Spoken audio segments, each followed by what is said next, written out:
Shalom Bapak Ibu Saudara sekalian. Puji Tuhan boleh berada di tengah-tengah saudara pada hari ini. Dan izinkanlah saya menyampaikan salam dari keluarga besar STT Saat Malang untuk saudara-saudara. Dan berterima kasih untuk dukungan gereja ini di dalam pelayanan STT kami. Kiranya Tuhan terus memberkati saudara sekalian. Saudara, tema yang akan kita renungkan adalah aman dalam perlindungan Allah. Mari kita membaca Mazmur 27. Dan kita akan membaca dari ayat 1 sampai ayat yang ke-14. Kalau sudah mendapatkannya, saudara bisa memperhatikan bagian ini dan saya akan membacakan untuk saudara. Demikianlah firman Tuhan, Mazmur 27. Dari Daud, Tuhan adalah terangku dan keselamatanku. Kepada siapakah aku harus takut? Tuhan adalah benteng hidupku. Terhadap siapakah aku harus gemetar? Ketika penjahat-penjahat menyerang aku untuk memakan dagingku, yakni semua lawanku dan musuhku, mereka sendirilah yang tergelincir dan jatuh. Sekalipun tentara berkemah mengepung aku, tidak takut hatiku. Sekalipun timbul peperangan melawan aku, dalam hal itu pun aku tetap percaya. Satu hal telah kuminta kepada Tuhan, itulah yang kuingini. Diam di rumah Tuhan seumur hidupku, menyaksikan kemurahan Tuhan dan menikmati bait-Nya. Sebab Ia melindungi aku dalam pondoknya pada waktu bahaya. Ia menyembunyikan aku di dalam persembunyian di kemahnya. Ia mengangkat aku ke atas gunung batu. Maka sekarang tegaklah kepalaku mengatasi musuhku sekeliling aku. Dalam kemahnya aku mau mempersembahkan korban dengan sorak-sorai. Aku mau menyanyi dan bermazmur bagi Tuhan. Dengarlah Tuhan seruan yang kusampaikan. Kasihanilah aku dan jawablah aku. Hatiku mengikuti firman-Mu, carilah wajah-Ku, maka wajah-Mu ku cari ya Tuhan. Janganlah menyembunyikan wajah-Mu kepadaku, janganlah menolak hamba-Mu ini dengan murka. Engkaulah pertolonganku, janganlah membuang aku dan janganlah meninggalkan aku. Ya Allah penyelamatku, sekalipun ayahku dan ibuku meninggalkan aku, namun Tuhan menyambut aku. Tunjukkanlah jalan-Mu kepadaku ya Tuhan, dan tuntunlah aku di jalan yang rata oleh sebab seteruku. Janganlah menyerahkan aku kepada nafsu lawanku, sebab telah bangkit menyerang aku saksi-saksi dusta dan orang-orang yang bernafaskan kelaliman.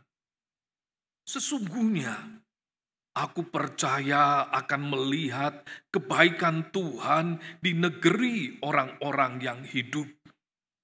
Nantikanlah Tuhan, kuatkanlah dan teguhkanlah hatimu. Ya, nantikanlah Tuhan. Sampai demikian pembacaan firman Tuhan. Saudara, saya teringat waktu saya kecil, saya itu seringkali diajak jalan-jalan oleh orang tua saya. Dan kadang saudara saya diajak jalan pada malam hari dan harus melewati dari gang yang satu ke gang yang lain, saudara. Ada satu hal yang saya ingat ketika kami berjalan itu. Orang tua saya itu sering mengatakan kepada saya, kalau jalan malam-malam jangan takut, jangan khawatir. Lihat bulan di atas itu akan ngikutin kamu kemana kamu pergi. Oh saudara, waktu itu bulan gampang kelihatan mungkin ya.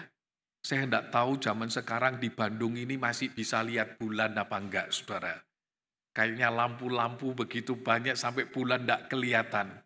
Mungkin yang lebih terasa kalau akhir bulan ketika nunggu transferan atau bayar gajian begitu ya. Tetapi saat itu saudara, saya bisa menyaksikan bulan itu ada di atas. Dan tiap kali saya berjalan, saya lihat atas ada di sana. Kalau kami melewati jalan-jalan yang sempit, di sana saya tidak bisa lihat bulan. Ketika saya keluar dari jalan itu, maka saya akan memandang ke atas dan menemukan dia ada di sana lagi. Keberadaan bulan waktu itu, saudara, seperti menenangkan saya pada yang saat itu masih kecil. Tetapi saudara, ketika saya bertumbuh menjadi dewasa, saya jadi berpikir satu hal lagi. Apa itu, saudara? Bahwa saya itu tidak pernah mempersoalkan adanya matahari di atas saya. Situasi yang terang di sekitar saya itu membuat saya merasa bahwa dia pasti ada. Situasi yang terang di sekitar saya membuat saya yakin matahari itu lagi bersinar di atas. Saya tidak perlu menengok ke atas memastikan dia ada atau tidak. Mengapa demikian, saudara? Karena memang terang dan gelap itu berbeda. Gelap itu, saudara, membuat kita itu kurang nyaman. Gelap itu kadang membuat kita merasa takut. Gelap itu kadang membuat kita merasa perlu seorang teman di dalam menjalani kegelapan itu. Dan saya berpikir demikian pula dengan kehidupan kita, bukan? Kapan kita itu merasa kita itu tidak nyaman? Kapan kita itu merasakan khawatir? Kapan kita itu merasakan takut? Ketika kita itu merasa melihat kegelapan itu mulai masuk di dalam kehidupan kita. Ketika situasi itu baik, lancar-lancar, saudara, maka kemudian dengan tenang kita menjalani hidup ini. Ketika kita melihat semuanya berjalan sesuai dengan yang kita harapkan, sesuai dengan yang kita rencanakan, maka kita merasa Tuhan itu memberkati kita, Tuhan itu menjaga kita, Tuhan itu memelihara kita. Tetapi ketika kita harus berjalan melihat bahwa apa yang kita harapkan tidak terjadi, atau terjadi sesuatu yang kemudian menggentarkan kita, tiba-tiba kita harus menderita sakit. Tiba-tiba usaha kita mengalami permasalahan. Tiba-tiba orang tua kita menghadapi kesulitan. Tiba-tiba studi kita itu ada masalah. Maka kita sekarang mulai berjalan di dalam satu suasana yang kita tampak mulai terasa gelap di sana. Permasalahan yang satu belum selesai, muncul permasalahan yang lain. Permasalahan ini belum selesai, muncul lagi yang lain. Kita sedang berjalan di dalam situasi yang tidak nyaman. Dan ketika kita berada di dalam situasi itu, saudara, kemudian kita akan mulai memastikan apakah Tuhan itu masih bekerja di dalam hidup saya. Apakah Tuhan itu masih mengasihi saya? Apakah Tuhan masih peduli dengan hidup saya ini? Situasi yang gelap itu, saudara, membuat kita itu berada di tengah keraguan antara pemahaman yang kita tahu, saudara, dan perasaan khawatir kita itu. Di dalam Mazmur ini kita melihat adanya masa-masa kegelapan yang dirasakan oleh Daud. Beberapa penafsir, saudara, merekomendasikan Mazmur ini ditulis ketika Daud itu sedang dikejar-kejar oleh Saul dan akan dibunuh. Apa yang kita temukan, saudara? Ia harus berhadapan dengan orang-orang yang disebut penjahat-penjahat. Daud berkata dia punya banyak lawan, tidak hanya satu. Daud katakan dia punya banyak musuh yang sedang mengepung dia. Berada di tengah-tengah kepungan lawan musuh, orang yang membenci kita itu, saudara, itu membuat kita nggak nyaman, bukan? Bahkan Daud itu berkata para penjahat itu menyerang dia seperti binatang buas yang ingin mencabik-cabiknya. Para musuh itu, saudara, mengepung, memerangi, ingin membinasakan Daud ini. Tidak hanya serangan dari luar, saudara. Tetapi Daud juga merasa ditinggalkan oleh orang-orang yang dekat dengan dia. Kadang, saudara, memang bisa terjadi seperti itu. Mungkin orang takut berdekatan dengan orang yang punya masalah. Kenapa? Ya, mungkin takut direpotin. Sehingga ketika orang menghadapi masalah, temannya malah menjauh. Kadang orang takut berdekatan dengan orang yang punya masalah. Karena takut dilibatkan di dalam permasalahannya. Kadang orang takut berdekatan dengan orang yang punya masalah karena dianggap bisa nularin. Ya. Ini orang punya masalah, bawa sial, nanti saya jadi ikut-ikut sial begitu ya. Karena itu saudara, seringkali terjadi masalah dan rasa ditinggalkan itu datangnya barengan. Kompak mereka. Problem dan perasaan kesendirian itu saudara, kadang bisa bersatu dan menggoncangkan kita. Kita merasa tidak dimengerti, bahkan oleh orang yang dekat dengan kita sekalipun. Di dalam keadaan yang demikian, saudara, bagaimana kita itu harus menghadapinya? Bagaimana kita harus bersikap? Di dalam Mazmur ini, saudara, kita menemukan beberapa kebenaran itu. Mazmur ini, saudara, bisa dibagi menjadi 4 bagian sebetulnya. Ayat 1-3 itu berbicara tentang keyakinan pemazmur kepada Tuhan.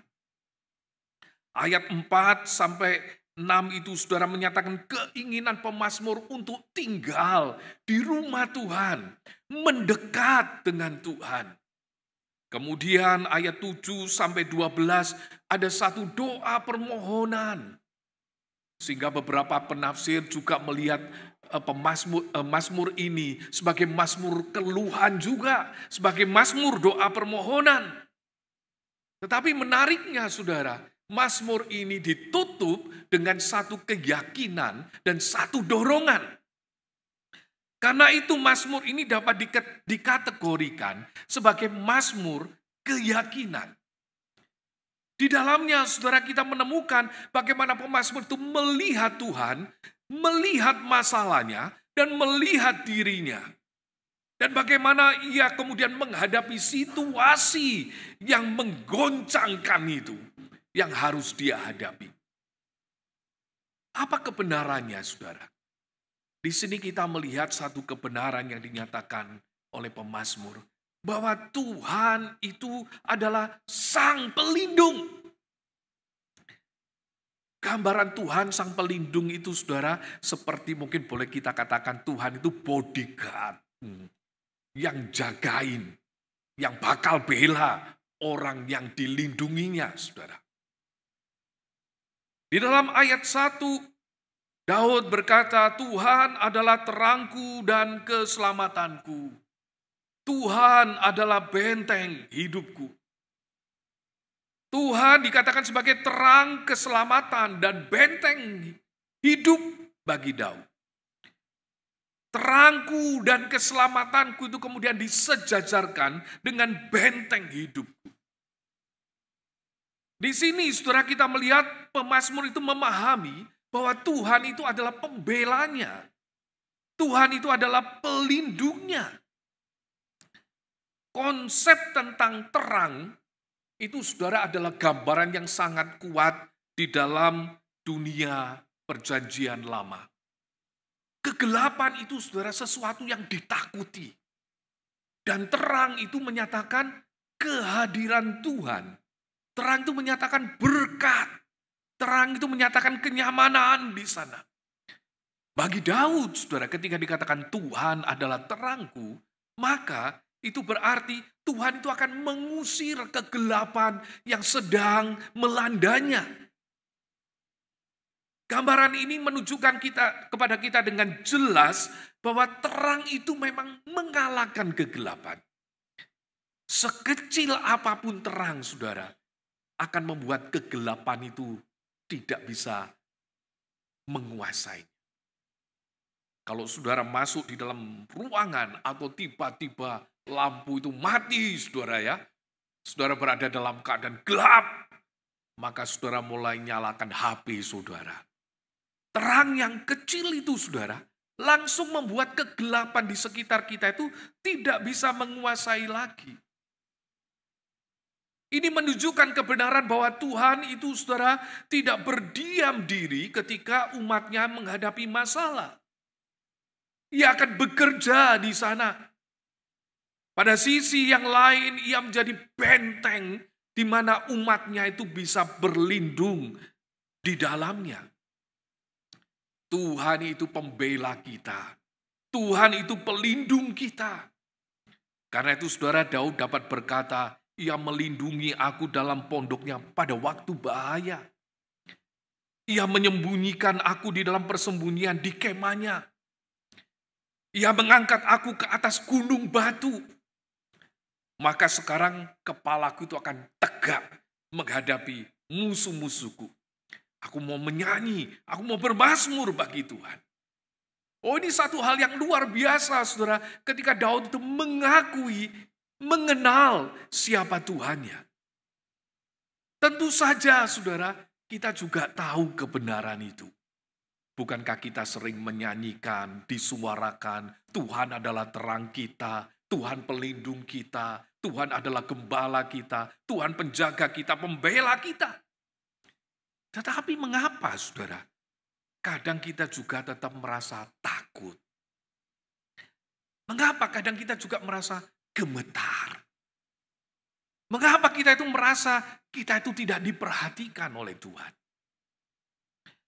Bahkan kita juga merasa nggak yakin Tuhan itu sedang bekerja di dalam persoalan kita dan membela kita. Kita juga ragu-ragu untuk mengharapkan pertolongan Tuhan di dalam ketakutan dan kekhawatiran kita. Mengapa bisa terjadi seperti itu? Kadang saudara, pemahaman secara pemikiran dan keyakinan di dalam hati itu tidak berjalan seiring. Sesuatu yang kita lihat di kasat mata kita itu membuat kita itu tidak bisa melihat yang ilahi itu. Sesuatu yang tampak di depan kita itu saudara, membuat kita nggak bisa melihat Allah ada di sana.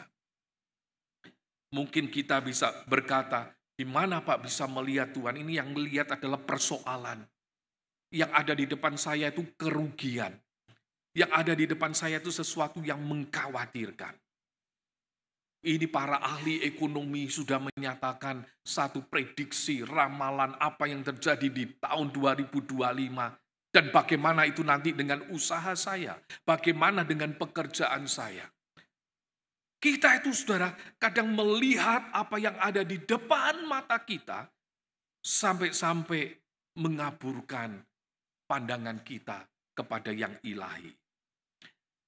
Akhirnya saudara, kita menjadi khawatir, kehilangan keyakinan. Sekalipun kita tahu Tuhan itu adalah Tuhan yang melindungi kita, saudara. Tapi saya harus berkata kepada saudara, itu manusiawi sekali. Itu bisa dimengerti. Tuhan ngerti apa yang menjadi pergumulan, ketakutan saudara. Bahkan di dalam kehidupan perjalanan anak-anak Tuhan, kadang iman itu saudara bisa berjalan seiring dengan keraguan kita. Antara saya tahu dan saya ragu. Antara saya tahu dan saya percaya. Tetapi perlindungan dan pemeliharaan Tuhan di dalam kehidupan anak-anaknya, itulah saudara yang akan membantu untuk membuat anak-anaknya ini bisa mengalami pertumbuhan iman di tengah-tengah keraguan. Ketika keraguan itu disikapi dengan tepat. Pemazmur pun merasakan yang sama ini saudara. Dia yang berkata Tuhan adalah pembelanya, pelindungnya. Tetapi kemudian dia berseru apa saudara? Kasihanilah aku, jawablah aku ya Tuhan. Dia berkata, janganlah menyembunyikan wajahmu kepadaku, jangan menolak hamba-mu ini dengan murka. Ada satu pergumulan, saudara, yang sedang dihadapi oleh orang-orang yang sedang bergumul di dalam kesulitan itu. Daud pun merasakan seperti itu. Jangan membuang aku, seolah-olah ketika dia menghadapi kesulitan, sepertinya Tuhan itu mau gak peduli dengan dia. Janganlah meninggalkan aku. Janganlah menyerahkan aku kepada nafsu lawanku. Oh saudara, dia yang berkata, kepada siapa aku harus takut? Kepada siapa aku harus gemetar? Tetapi sekarang merasakan kegentaran. Antara iman, saudara, dan keraguan itu kadang bisa jalan bersama-sama. Dan kadang apa yang di depan mata kita itu membuat kita lupa kita sedang berjalan bersama siapa. Saudara mungkin sudah mengenal kisah Yusuf. Pada usia 17 tahun, saudara, dia sudah harus meninggalkan rumahnya. Dia tidak hanya meninggalkan rumahnya, dia juga tidak bisa berpikir apakah bisa balik pulang ataukah tidak. Karena dia sudah dibeli sebagai seorang hamba. Tidak hanya itu, saudara. Ia harus mengalami difitnah. Ia harus mengalami dipenjara, dikhianati.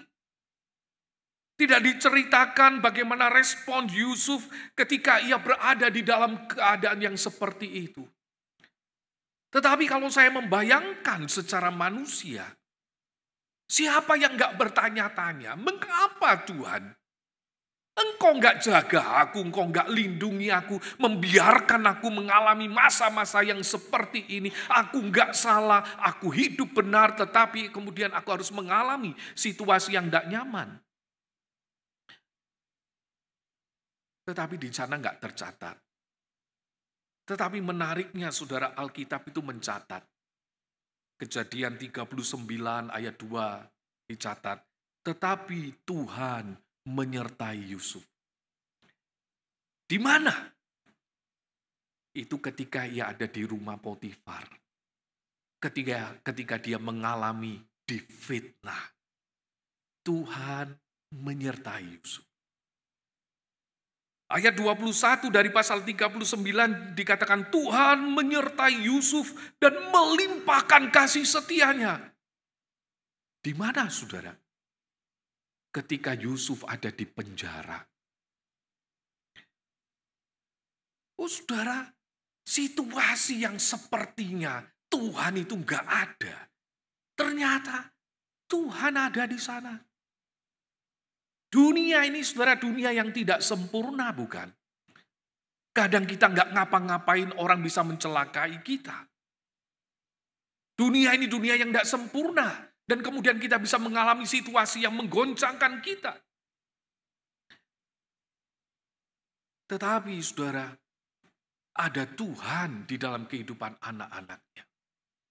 Oleh karena itu saudara, Yusuf bisa berkata kepada saudara-saudaranya, kamu sudah mereka-rekakan yang buruk kepada aku. Tetapi Tuhan, Allah itu mereka-rekakannya untuk kebaikan. Untuk menjaga satu bangsa. Yang nanti dari bangsa ini akan hadir sang Mesias itu. Ketika kita menemukan diri kita, saudara, di tempat yang sepertinya tidak menunjukkan kehadiran Tuhan. Maka kita kadang akan terkejut. Sebab apa? Tuhan ada di sana.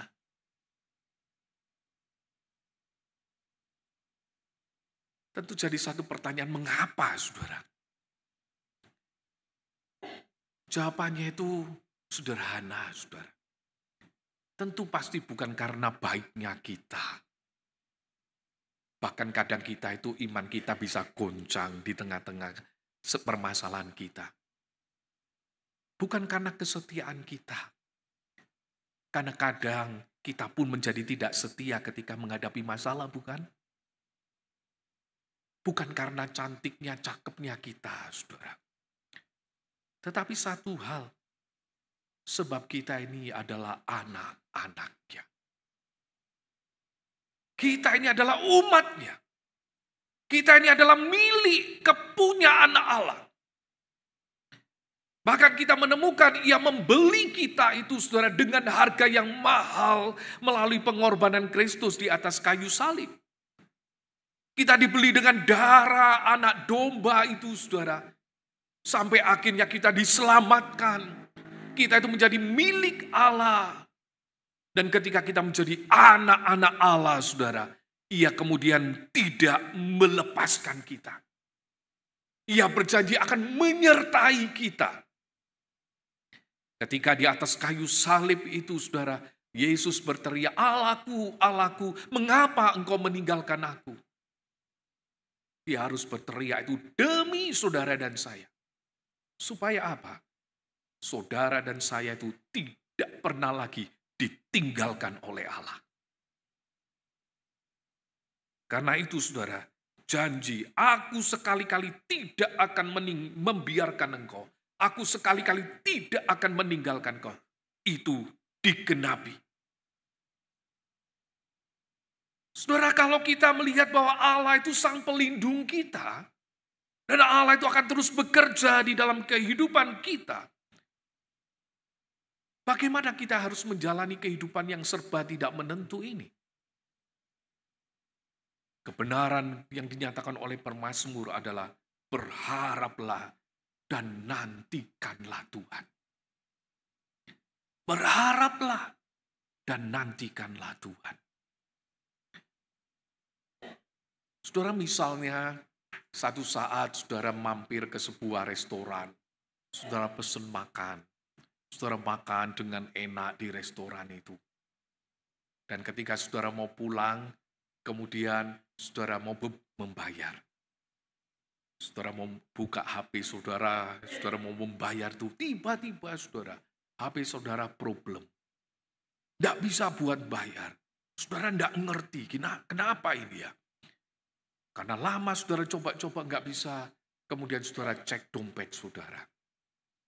Saudara buka dompet saudara, ternyata kartu kredit, kartu ATM saudara disimpan di lemari di rumah.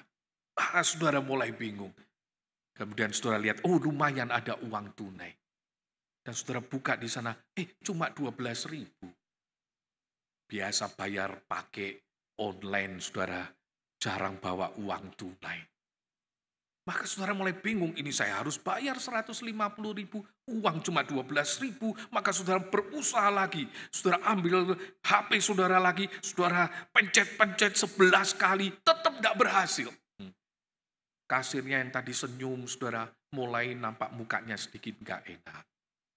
Di belakang saudara sudah ada 3 orang yang lagi nunggu. Mukanya juga gak enak, jengkel sama saudara yang gak selesai-selesai bayarnya. Saudara mulai tambah bingung, saudara, saya harus gimana ini ya? Tapi tiba-tiba, saudara menoleh ke kanan. Saudara lihat, tuh ada penatua GKIM Husana, ya. Maka siapa yang ada yang akan saudara rasakan? Saudara merasakan kelega. Saya kan jemaatnya, ya. Dia pasti kenal saya itu ya. Biasa nyalamin di depan.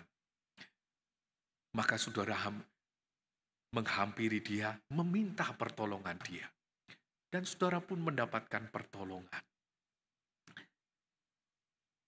Saudara, gambaran ini saya nyatakan, ketika kita itu melihat sosok orang yang bisa berpotensi membantu kita, maka hati kita itu tenang.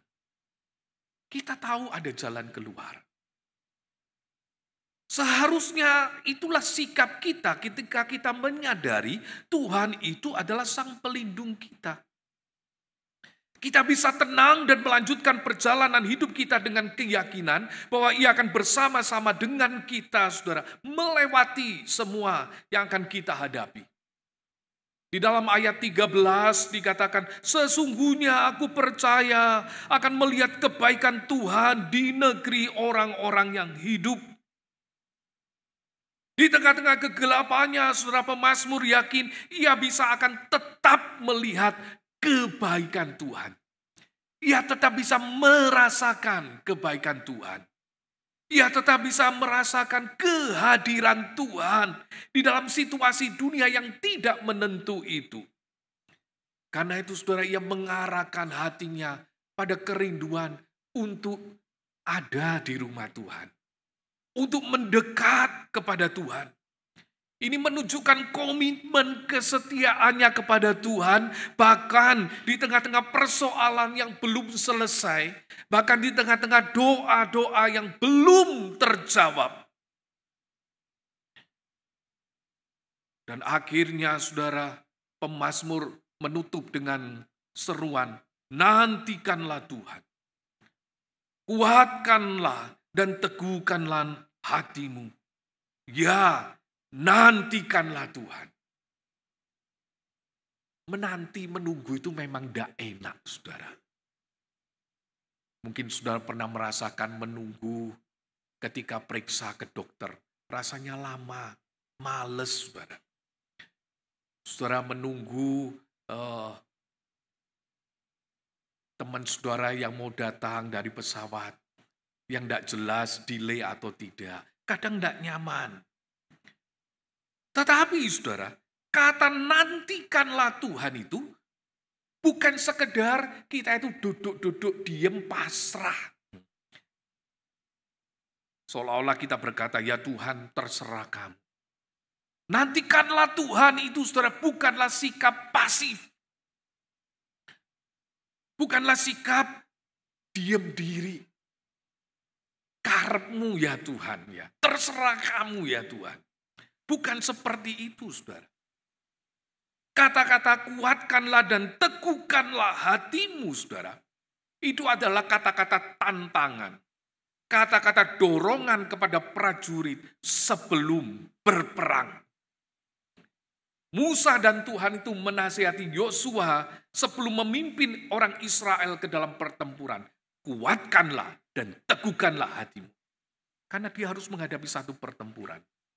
Yosua menyerukan kepada orang Israel sebelum mereka menghadapi musuh. Kuatkanlah dan teguhkanlah hatimu. Daud menggunakan kata-kata ini ketika dia menguatkan Salomo yang akan mengambil alih, meneruskan kepemimpinannya. Dia berkata, kuatkan dan teguhkanlah hatimu. Raja Hizkia menasihati pegawai-pegawai tentaranya ketika Sanherib itu mengepung Yerusalem. Kuatkan dan teguhkanlah hatimu. Ini saudara adalah kata-kata untuk persiapan pertempuran. Persiapan satu tindakan. Artinya apa? Kita harus siap maju. Kita harus melewati masa-masa yang gelap itu. Kita harus melewati peperangan itu dengan penuh keberanian. Kita harus terus berjalan di tengah-tengah kegentaran kita. Kita harus terus melangkah di tengah-tengah ketakutan kita, ketidakmengertian kita, kekhawatiran kita, saudara. Kita menantikan Tuhan itu bukan berarti kita mundur atau berputus asa. Tetapi itu adalah satu langkah kepercayaan, komitmen kita. Itu berarti saya akan mengandalkan Tuhan dan bukan diri saya. Sehingga kita pun dapat berkata, aku percaya akan melihat kebaikan Tuhan di negeri orang-orang hidup ini. Dengan yakin kita akan bisa berkata, aku percaya di dalam sakitku aku akan tetap bisa melihat kebaikan Tuhan. Kita bisa berkata, di tengah-tengah persoalan ekonomi, kesulitan yang kita hadapi, aku akan tetap bisa melihat kebaikan Tuhan.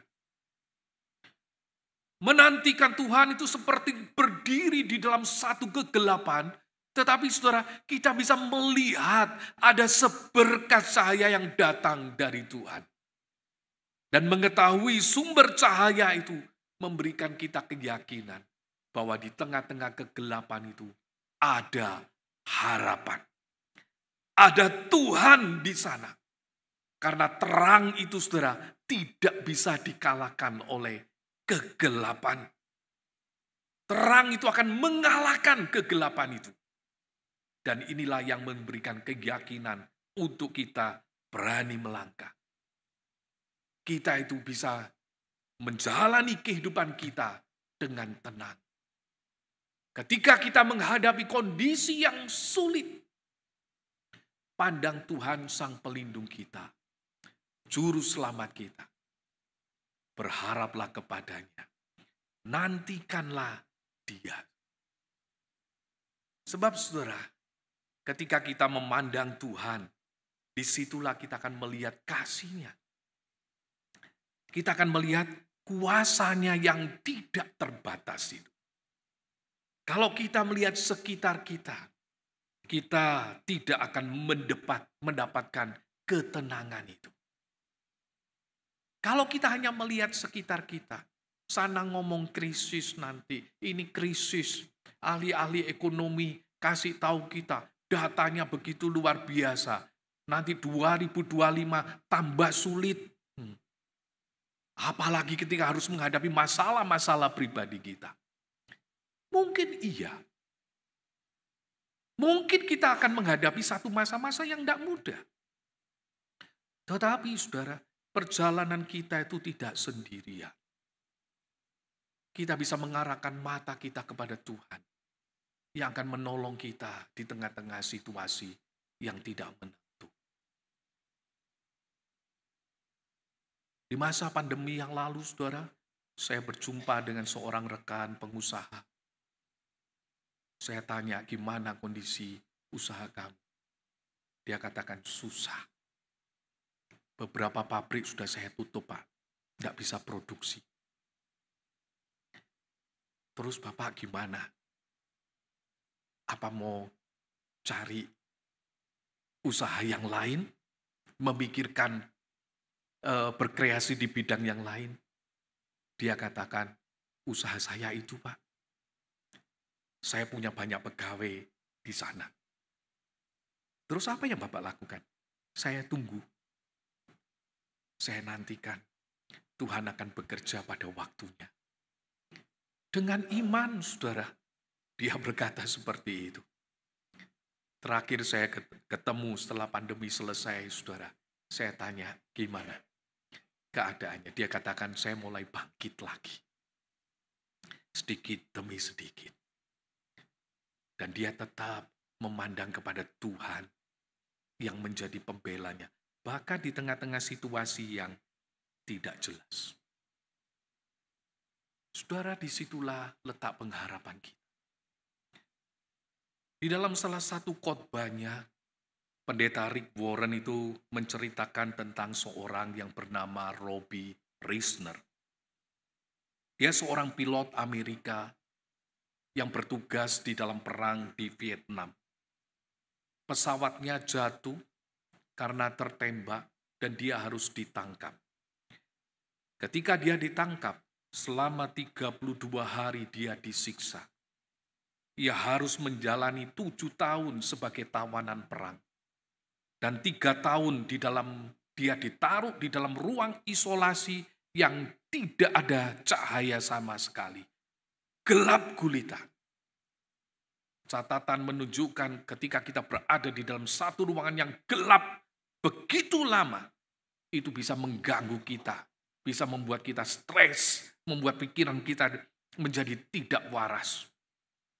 Tetapi saudara, dia menceritakan 3 tahun itu memang penderitaan yang hebat.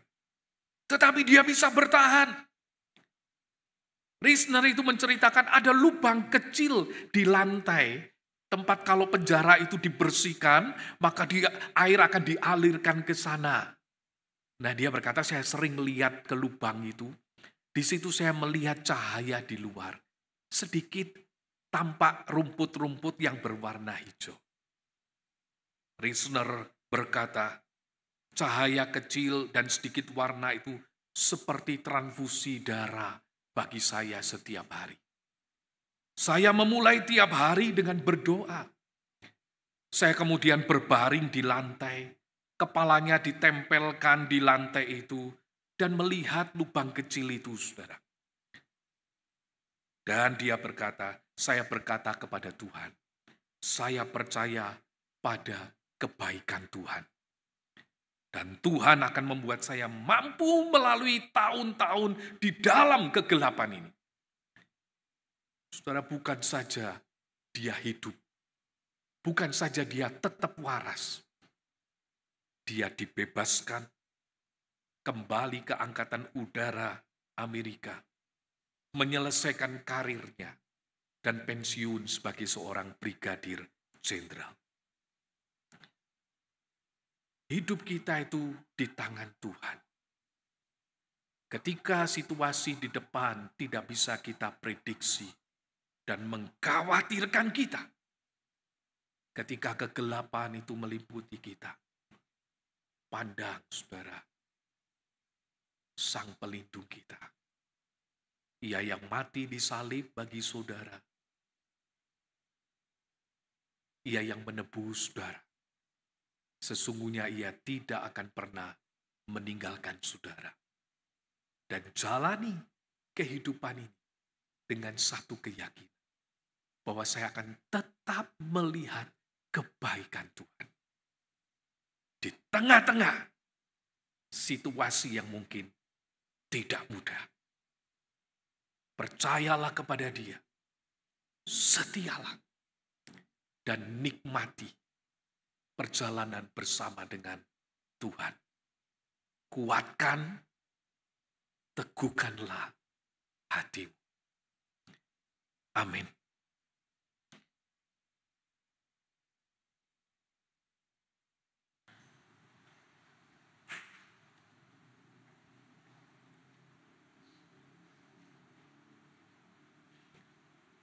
Biarlah kami umat-Mu boleh memandang Engkau ya Tuhan. Dan nyatakanlah kehadiran. Roh Kudus, teguhkanlah firman ini di dalam hati kami. Engkau melihat umat-Mu yang hadir hari ini, baik yang secara onsite maupun secara online. Engkau melihat pergumulan mereka, kegentaran, ketakutan, kekhawatiran, bahkan segala beban hidup mereka. Tuhan, mereka adalah milik-Mu. Engkau ada bersama-sama dengan mereka. Nyatakanlah kebaikan-Mu ya Tuhan, di dalam segala persoalan mereka. Dan biarlah kuasa-Mu dinyatakan di dalam hidup saudara-saudara kami. Dan kami akan lanjutkan perjalanan hidup kami dengan satu keyakinan. Kami berjalan bersama dengan Tuhan yang hidup, yang mengasihi kami. Dalam nama Tuhan Yesus Kristus kami berdoa. Amin. Terima kasih Tuhan memberkati saudara.